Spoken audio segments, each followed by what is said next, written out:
부산시장 보궐선거가 임박했으나 국민의힘 박형준 후보를 둘러싼 각종 의혹은 거의 풀리지 않는 상태입니다. 그래서 어떤 의혹이 있고 어떻게 해명된 상태인지 정리해봤습니다. 첫 번째, LCT 특혜 분양 의혹 본질 피해간 박형준. 우선 박형준 후보의 아들 최모 씨가 해운대 고급 아파트 LCT 분양권을 최초에 매입할 때 특혜를 받았다는 의혹이 있습니다. 현재 이 아파트는 박형준 후보가 작년 4월에 아들로부터 매입한 상태입니다. 그러니까 아들이 분양을 받았고 아버지가 산 것이죠. 이 아파트 아래층에는 박형준 후보의 딸 부부가 살고 있습니다. 그럼 박형준 후보의 아들과 딸은 어떻게 아파트를 분양받았을까요? 아들과 딸은 분양권 전매가 시작된 날 각각 700만 원, 500만 원의 프리미엄만 주고 계약했습니다. 대단하죠? 의혹의 핵심은 이겁니다. 그런데 박 후보 측은 의혹의 본질을 피해갑니다. 실거주 목적으로 산 것이니 문제가 없다는 대응을 반복합니다. 박형준 후보는 이렇게 해명했습니다. 작년 4월 매입해 실제 거주하고 있다. 하지만 민중예술이 취재 과정에서는 선거운동이 한창이던 올해 3월 초에야 입주한 사실이 확인됐습니다. 그리고 박형준 후보가 작년 12월 15일 예비후보 등록 당시 선관위에 신고한 실거주지는 배우자 조모 씨가 운영했던 화랑 주소였습니다. 아니, 작년 4월에 매입해서 실제 거주하고 있다고 했는데 그때는 왜 실거주지를 화랑 주소로 신고한 것일까요? 박형준 후보가 실거주용으로 LCT를 매입한 것이 맞다면 그 이후 왜 1년여 동안 그곳을 비워둔 채 배우자의 작업실에서 생활한 것인지, LCT 의혹이 불거진 이후 그것도 선거운동으로 한참 바쁜 시기에 서둘러 LCT에 입주한 것인지 상식적으로 납득이 어려운 대목입니다. 참고로 박형준 후보가 매입한 매물은 1년 만에 가격이 20억가량 뛰었습니다.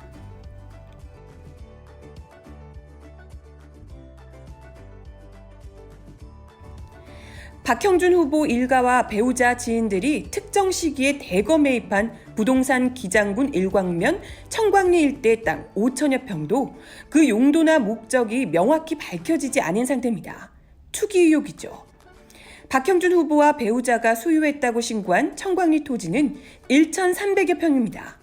또 같은 지역 토지 3,700여 평은 박 후보 사위를 포함해 박 후보 배우자 조 씨의 투자 파트너 혹은 지인으로 추정되는 이들이 매입한 것으로 드러났습니다. 박형준 후보 일가와 지인이 매입한 총 5천여 평의 토지는 모두 연결돼 있습니다. 그러니까 연결된 땅을 나눠서 샀다고 추정할 수 있는 것이죠. 이들은 해당 토지를 2016년에서 2017년 사이에 집중 매입했습니다. 이 시기는 부산시가 장안 택지개발지구 사업 예정지 재외 확정 고시를 하기 직전입니다. 이 땅들은 2014년 1월 장안 택지개발지구 예정지에서 제외됐다가 2017년 11월 완전 재외 확정이 고시됐습니다. 통상 개발 수용지에서 제외된 인접한 지역 땅값은 상승하기 마련입니다.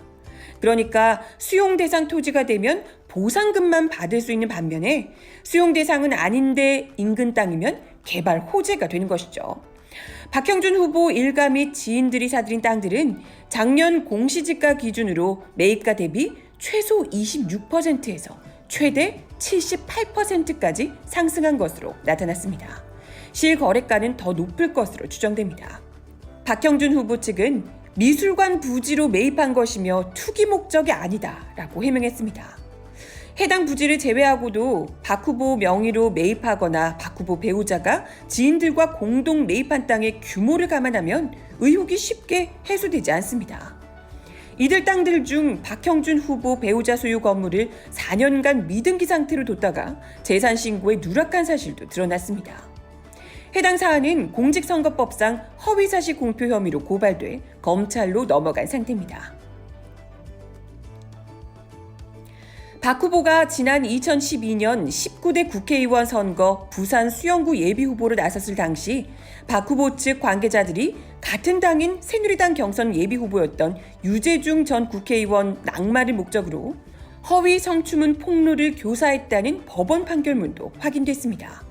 판결문에 따르면 박형준 후보의 선거운동원이었던 유모 씨는 유재중 전 의원을 새누리당 공천에서 탈락시키고자 당내 경선이 한창이던 2012년 3월 초 A씨를 부추겨 유재중 전 의원과 부적절한 관계였다는 내용의 확인서를 당 공천심사위원회에 제출하도록 했습니다. 두 사람은 유 전 의원이 수영구 후보로 최종 확정된 시점을 전후해 기자회견을 2차례 열기도 했습니다. 유 전 의원 공천이 확정된 이후 두 사람은 유 전 의원을 상대로 허위 고발을 진행했습니다. 유 씨는 고발장을 작성하면서 A 씨에게 이렇게 하면 유재중을 확실히 보낼 수 있다며 고발장에 임신과 낙태 사실을 허위 기재하도록 제안했고 A 씨는 이를 수용했습니다. 이 과정에 박 후보의 보좌관이던 제모 씨와 비서 박모 씨, 박 후보 부인의 지인의 조력이 있었다는 사실도 판결문에서 드러났습니다. 이렇게 박형준 후보 측 관계자 3명이 재판에서 무고 등의 혐의로 유죄 판결을 받았습니다. 그런데요, 선거운동원들은 기소돼 징역형을 받았는데도 정작 박형준 후보에 대해서는 이렇다 할 혐의가 없습니다. 검찰이 이명박 대통령의 최측근 인사를 상대로 과주기 수사를 한 것이라는 의혹이 있는 것이죠. 박 후보 측의 허위 성추문 교사 작전에 이용된 A씨는 최근 언론 인터뷰를 통해 배우의 박 후보가 있었다고 밝혔습니다. 박 후보로부터 결단해줘서 고맙다라는 인사까지 직접 들었으며 뒤에 문제가 커지자 박 후보 측으로부터 현금 5천만 원을 건네받고 계좌 추적을 피하라는 당부까지 들었다고 했습니다. 이미 판결문에 드러난 사실만으로도 가볍지 않은 사안이지만 박형준 후보는 시시콜콜하게 다 대응하며 진실 공방에 말려들지 않겠다며 대수롭지 않게 반응하고 있습니다. LCT 특혜 분양, 부동산 투기 의혹, 거짓 성추문 폭로 교사 의혹, 어느 것 하나 적지 않은 의혹들이지만 선거에서 밝혀진 사실은 아직 없습니다. 선거와 관계없이 이 의혹들은 진실을 밝혀야죠.